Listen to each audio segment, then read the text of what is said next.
सकरन report Sohail Chandio सकरन में कत्ल थी वियल 4 साला मासूम सिराज मल्ला जे कत्ल खिलाफ नेशनल प्रेस क्लब और सोशल एक्टिविस्ट फहमीदा किरोज जी अगवाणी में समाजी अगवाणियुनि ऐं सिविल सोसाइटी जे माण्हुनि पारां संदसि तस्वीर आॾो गुल रखी ॾिया ॿारे खेसि पेटा पेश कई वई। वधीक रिपोर्ट करे रहियो आहे SDN news सकरन reporter Sohail Chandio. जी सोहेल, छा तफ़सीलात आहिनि? जी आज जीअं त सकन शहर जे मौला मिरापुर रोड जो 4 सालनि जो सिराज अहमद मल्ला जेको अरबा खां लापता थी वियो हो ऐं कल्ह उन जो लाश उन जे घर जी अलमारी मां मिलियो आहे। पुलिस मामले जी जांच दौरान मक़तूल जे मामनि जे घरनि में जी तलाशी वरिती ऐं अलमारी जे घर जे फर्श ते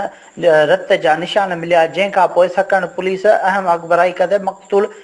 मासूम सिराज मल्ला जे 3 मामनि मुर्तज़ा मुस्तफ़ा ऐं जवाद मल्ला ऐं 2 औरतूं शुमाइल ऐं अज़ीज़ा जेके मासूम सिराज मल्ला जूं पुफियूं आहिनि उन्हनि खे गिरफ़्तार करे वरितो हो। जीअं त ताज़ी रिपोर्ट मुताबिक़ गिरफ़्तार 2 औरतूं शुमाइल ऐं अज़ीज़ा ते सिराज मल्ला जे क़त्ल जी FIR कलम 302/201 PPC तहत दर्ज कई वई आहे, जॾहिं त औरतुनि क़त्ल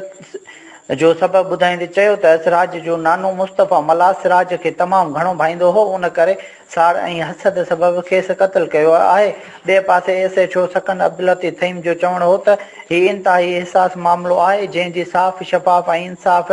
ते मुबनी जांच कई पई वञे ऐं क़त्ल में मुलविस जवाबदार खे कानून मुताबिक़ सज़ा ज़रूर मिलंदी। जी